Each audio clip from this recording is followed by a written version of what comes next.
بسم اللہ الرحمن الرحیم۔ حضرت اقدس مسیح موعود علیہ السلام کی آخری تقریر 25 مئی 1908 قبل نماز عصر۔ مولوی ابراہیم صاحب سیالکوٹی نے حضرت اقدس کی خدمت میں بذریعہ اپنے کسی خاص قاصد کے ایک خط بھیجا جس میں بعض مسائل مختلفہ پر زبانی گفتگو کرنے کی اجازت چاہی اور وعدہ کیا کہ میں بہت نرمی اور پاس ادب سے گفتگو کروں گا۔ حضرت اقدس علیہ السلام نے قبل اثر حضرت مولانا مولوی سید محمد حسن صاحب سے ان کے متعلق دریافت کیا کہ وہ اخلاق کے کیسے ہیں، مغلوب الغضب اور فوراً جوش میں آ جانے والے یا بھڑک اٹھنے والی طبیعت کی تو نہیں ہے۔ اس کے جواب میں بعض اصحاب نے عرض کیا کہ حضور ایسے تو نہیں، ان کی طبیعت میں نرمی پائی جاتی ہے، البتہ اگر بعض عوام کا ہجوم ان کے ہمراہ ہوگا تو اندیشہ ہے۔ حضرت اقدس علیہ السلام چونکہ پیغام سرا لکھنے میں مصروف تھے اور فرصت نہ تھی، اس لیے حضرت اقدس علیہ السلام نے مولانا مولوی سید محمد حسن صاحب سے فرمایا کہ آپ ان کو خط کا جواب لکھ دیں، اصل خط ان کا ہم بھیج دیں گے اور بے شک نرمی سے اور آہستگی سے ان سے ان مسائل میں گفتگو کریں،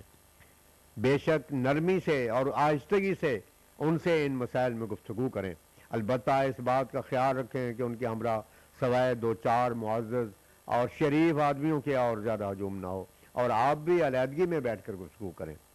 اس میں کوئی حرج کی بات نہیں۔ اسی دوران میں کسی دوست نے ان کا یہ عقیدہ پیش کر دیا کہ وہ حضرت عیسیٰ کے سولی پر لٹکائے جانے کے قائل نہیں اور کہ وہ اپنے اس دعوے کی دلیل میں آیت کریمہ اس کففت و بنی اسرائیل عن کا پیش کرتے ہیں، المائدہ آیت 111۔ اس پر حضرت اقدس علیہ السلام نے فرمایا، خلاف تواتر امور محسوسہ مشہودہ کی پرواہ نہ کر کے ایسی ایک رائے اختیار کرنا جس کی کوئی بھی دلیل نہیں، یہ عقل اور ایمان کے سراسر خلاف ہے۔ میں کوئی نئی بات پیش نہیں کرتا اور نہ ہی میں کسی ایسی بے دلیل بات کے منوانے کی کوشش کرتا ہوں جس کا قوی ثبوت اور بین شہادت میرے ہاتھ میں نہیں۔ میرے ساتھ میری شہادت کے واسطے اس وقت لاکھوں انسان موجود ہیں، قوموں کی قومیں اپنی متواتر اور متفقہ شہادت پیش کر رہی ہیں۔ اگر کسی کو کوئی شک و شبہ ہو تو یہودی موجود ہیں، نصرانی موجود ہیں، ان سے پوچھ لو کہ ان کا اس بارے میں کیا عقیدہ ہے۔ دونوں متخاصم موجود ہیں، ان سے پوچھ لو کہ آیا وہ بھی اس بات کے قائل ہیں جو تم پیش کرتے ہو۔ دیکھو، تواتر قومی کو بغیر کسی زبردست دلیل اور حجت نیرہ کے توڑ دینا اور اس کی پرواہ نہ کرنا، یہ بڑی بھاری غلطی ہے۔ تعجب کی بات ہے، اور یہ کیوں کر ہو سکتا تھا کہ کسی دوسرے آدمی کو پکڑ کر خواہ نخواہ بے قصور سولی پر چڑھا دیا جاوے اور وہ چوں بھی نہ کرے اور دعائی بھی نہ دے کہ میں تو تمہارا ساتھی ہوں، مجھے کیوں بے گناہ سولی پر چڑھاتے ہو؟ تمہارا اصل ملزم تو بچ گیا اور میں جو کہ تمہارا ہی ساتھی ہوں، یہ میرا نام ہے، فلانے ماں باپ کا بیٹا ہوں، یہ میرے رشتے دار ہیں، مجھے کیوں مارتے ہو؟ جان کا معاملہ اور لعنتی موت کا نشانہ بننا ہے۔ اصل ملزم بچایا جاتا ہے، ایک بے گناہ بے قصور بے تعلق آدمی سولی چڑھایا جاتا ہے، اور پھر تعجب یہ کہ بولتا تک نہیں۔ یہ بے تو ہماری سمجھ میں نہیں آتا۔ علاوہ وحی اور علم غیب کے جو ہمیں خدا تعالیٰ نے محض اپنے فضل سے بخشا اور مکالمہ مخاطبہ کا خاص فیضان جاری کر کے ہمیں اس نے ان امور میں حقیقی علم عطا کیا، ہمارا ضمیر اس کو ہرگز قبول نہیں کرتا کہ اتنا بھاری تواتر اور کروڑوں انسانوں کے متفق شہادت بالکل غلط ہے، اور یہ سب جو سمجھے بیٹھے تھے ایک وہم تھا اور خیال ایک غلط تھا۔ دیکھو، تا نہ باشد چیز کے مردن نہ گوین چیز ہا۔ میں نہیں سمجھتا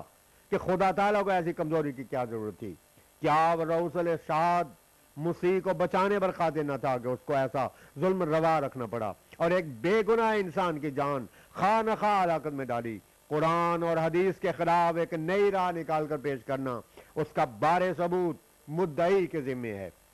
میرا مطلب اس سے یہ ہے کہ یہ سب امور ایسے ہیں کہ آسانی سے ان کو رد کیا جاوے۔ قرآن شریف میں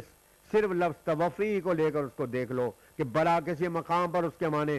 بجز موت کے کچھ اور بھی ہیں، یا ماں جس میں عنصری کے آسمان پر اٹھائے جانے کے ہیں۔ یہی توفی کا لفظ ہے، یہی توفی کا لفظ ہے جو حضرت صلی اللہ علیہ وسلم کے بارے میں اللہ تعالیٰ نے فرمایا ہے۔ آیت کریمہ اما نورینک بعض الذی نعدہم او نتوفینک، اس پر غور کر کے دیکھ لو، سورہ یونس آیت 47۔ پھر یہی توفی کا لفظ ہے جو حضرت یوسف کے حق میں وارد ہے۔ پھر ہمیں سمجھ نہیں آتا کہ برخلاف نص قرآنی کے اور تمام انبیاء کے کیوں حضرت عیسیٰ کو یہ خصوصیت دی جاتی ہے۔ کتب احادیث میں قریباً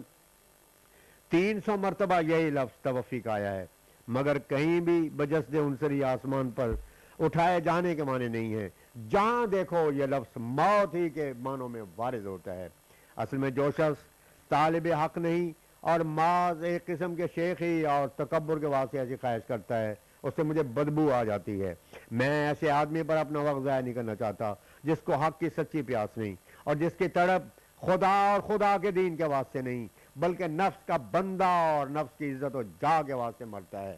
میرے پاس اگر کوئی شخص طالب حق اور خدا جوئی کی پیاس اور سچی تڑپ لے کر آتا ہے تو مجھے اسے ایک قسم کی خوشبو آ جاتی ہے، اور پھر میں اس کے واسطے اپنے بازو بچھا دیتا ہوں اور اس کو اپنی آنکھوں سے قبول کرتا ہوں، اور جہاں تک مجھ سے بن پڑتا ہے میں اس کی خدمت کو اپنا فخر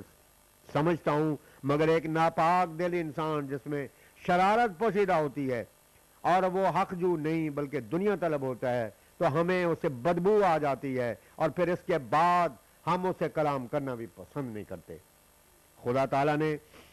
جس بات پر ہمیں قائم کیا وہ یہی ہے کہ اللہ تعالیٰ نے اپنی کلام مجید میں حضرت مسیح علیہ السلام کی موت کو صراحت سے ایک جگہ نہیں بلکہ 20 مقام پر ظاہر کر دیا ہے، اور حضرت صلی اللہ علیہ وسلم نے اپنے فعل سے شہادت دے دی کہ اس کو مردوں کی ذیل میں دیکھا اور کوئی مابعد امتیاز اس میں اور اس کے غیروں میں بیان نہیں فرمایا۔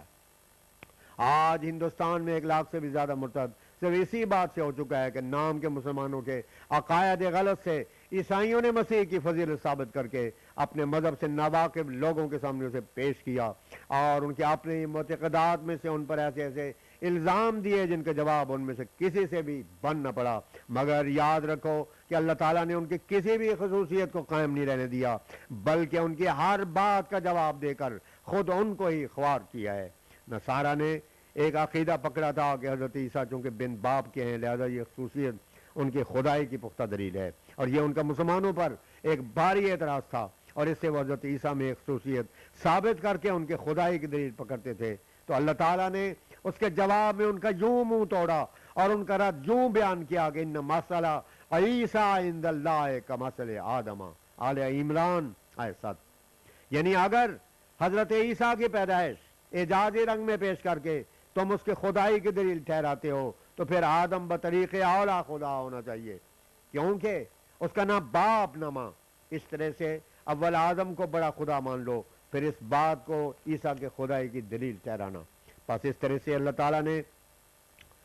ان کے اس استدلال کو غلط ثابت کر دیا۔ غلط نصارہ کے مسیح کو بن باپ کی پیدائش سے ان کی خدائی اور استدلال پکڑنے کو اللہ تعالیٰ نے آدم کے نظیر پیش کر کے باطل ٹھہرا دیا۔ ایک دوسری دلیل نصارہ نے مسیح کے خدائی کی یہ پیش کی تھی کہ وہ زندہ ہیں اور ماں جس میں عنصری آسمان پر خدا کے دانے ہاتھ بیٹھے ہیں، اور اس امر سے انہوں نے مسیح کی ایک خصوصیت ثابت کر کے اس کو ان کی خدائی کی ایک زبردست دلیل کے طور پر پیش کیا ہے۔ اب ہمیں کوئی بتاوے کہ اگر توفی کے معنی ماں جس میں عنصری آسمان پر ہی اٹھائے جانے کے ہیں اور اس کے معنی حضرت عیسیٰ کے لیے موت کے نہیں ہیں، تو پھر نصارہ کے اس اعتراض کا قرآن نے کہاں جواب دیا ہے؟ یا جس طرح ان کی دلیل اول کو ایک نظیر پیش کر کے توڑا تھا، اسی طرح کہیں سے ہمیں یہ بھی نکال کر بتاؤ کہ حضرت مسیح سے پہلے یا پیچھے اور بھی کوئی ایسی نظیر پائی جاتی ہے، اور اگر کوئی نظیر نہیں تو یاد رکھو کہ اسلام آج بھی گیا اور کل بھی گیا۔ نصارہ تم کو خود تمہارے اپنے عقیدے سے ملزم کرتے ہیں اور کہتے ہیں کہ تم خود حضرت عیسیٰ کو زندہ اور جس میں عنصری سے آسمان پر مانتے ہو، حالانکہ تمہارے رسول خاک مدینہ میں مدفون ہیں۔ اب بتاؤ کون افضل ہے، عیسیٰ یا محمد؟ افسوس ہے ان نام کے مسلمانوں پر کہ اپنی ناک کاٹنے کے واسطے آپ ہی دشمن کے ہاتھ میں چھری دیتے ہیں۔ یاد رکھو کہ اگر خدا تعالیٰ کا یہی منشا ہوتا اور قرآن و حدیث میں حقیقتاً یہی امر اس نے بیان کیا ہوتا کہ واقعہ میں حضرت مسیح زندہ ہیں اور وہ ماں جس میں عنصر آسمان پر بیٹھے ہیں، اور یہ عقیدہ بھی حضرت مسیح کے بن باپ پیدا ہونے کی طرح خدا تعالیٰ کے نزدیک سچا عقیدہ ہوتا تو ضرور تھا کہ اللہ تعالیٰ اس کی بھی کوئی نہ کوئی نظیر پیش کر کے قوم نصارہ کو اس امر کے حضرت مسیح کی خدائی کے دلیل پکڑنے سے بند اور لاجواب کر دیتا، مگر خدا تعالیٰ کے اس امر کی دلیل پیش نہ کرنے سے صاف یہاں ہے کہ اللہ تعالیٰ کا ہرگز یہ منشا نہیں جو تم بعض افطرا سے خدا تعالیٰ کے کلام پر تھوپ رہے ہو، بلکہ توفی کا لفظ خدا تعالیٰ نے موت ہی کے معنوں کے واسطے وضع کیا ہے، اور یہی حقیقت اور اصل حال ہے۔ تم عیسیٰ کو مرنے دو کہ اس میں اسلام کی حیات ہے، ایسے ہی عیسیٰ موسوی کی بجائے عیسیٰ محمدی کو آنے دو کہ اس میں اسلام کی عظمت ہے۔ میں سچ کہتا ہوں کہ اگر اسلام میں وحی و الہام کا سلسلہ نہیں تو اسلام مر گیا۔ دیکھو ہر ایک خصوصیت جو کہیں کسی خاص شخص کے متعلق پیدا کی گئی ہے، اللہ تعالیٰ نے اس کا ضرور جواب دیا ہے، مگر کیا وجہ کہ اتنی بڑی خصوصیت کا کوئی جواب نہ دیا؟ خصوصیت ہی ایسی چیز ہے کہ جس سے شرک پیدا ہوتا ہے۔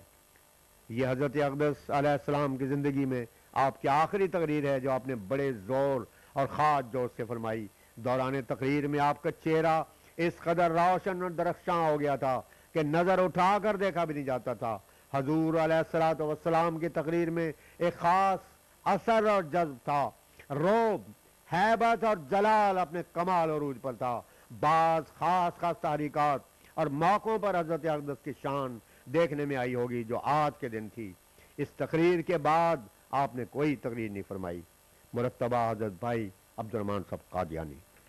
حیات طیبہ کا آخری دن 26 مئی 1908 بوقت نماز فجر، جب فجر کی اذان کان میں پڑی تو حضور علیہ السلام نے پوچھا کیا صبح ہو گئی ہے؟ جواب ملنے پر فجر کی نماز کی نیت باندھی اور ادا کی۔ وہ الفاظ جن پر حضرت مسیح موعود علیہ السلام اپنے رفیق اعلیٰ سے جا ملے یہ تھے: اے میرے پیارے، اے میرے پیارے، اے میرے پیارے اللہ، اے میرے پیارے اللہ، اللہم صلی علی محمد وعلی آل محمد کما صلیت علی ابراہیم وعلی آل ابراہیم انک حمید مجید، وآخر دعوانا ان الحمد للہ رب العالمین۔